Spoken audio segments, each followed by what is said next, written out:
নারকেল গাছের এক নীরব ঘাতক হল রেড পাম উইভিল বা লাল সুরঙ্গ পোকা।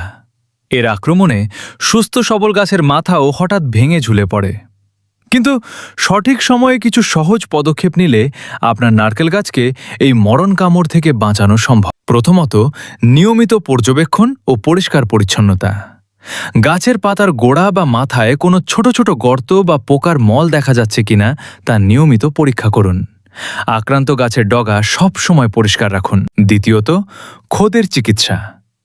গাছের মাথায় কোনো ক্ষত বা গর্ত থাকলে সেখান দিয়েই এই পোকাটি সহজে ভেতরে ঢোকে।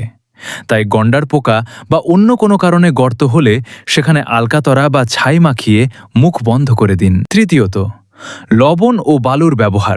প্রাকৃতিক প্রতিকার হিসেবে নারকেল গাছের কচি পাতার গোড়ায় বা মাথায় সাধারণ খাওয়ার লবণ এবং শুকনো বালু মিশিয়ে দিন। এতে পোকার আক্রমণ অনেকটাই কমে যায়। চতুর্থত, ন্যাপোথলিন বলের ব্যবহার। পোকা তাড়াতে কচি পাতার গোড়ায় 3 থেকে 4টি ন্যাপোথলিন বল কাপড়ে পেঁচিয়ে গুজে দিতে পারেন। এর তীব্র গন্ধ পোকাকে দূরে রাখে। সবশেষে, রাসায়নিক দমন। আক্রমণ তীব্র হলে অনুমোদিত দানাদার কীটনাশক যেমন ফ্যারাডান বা ডায়াজিনন বালুর সাথে মিশিয়ে গাছের মাথার পাতার গোড়ায় বা গর্তের ভেতরে দিয়ে মাটি দিয়ে বন্ধ করে দিন। প্রয়োজনে অভিজ্ঞ কৃষি কর্মকর্তার পরামর্শ নিন।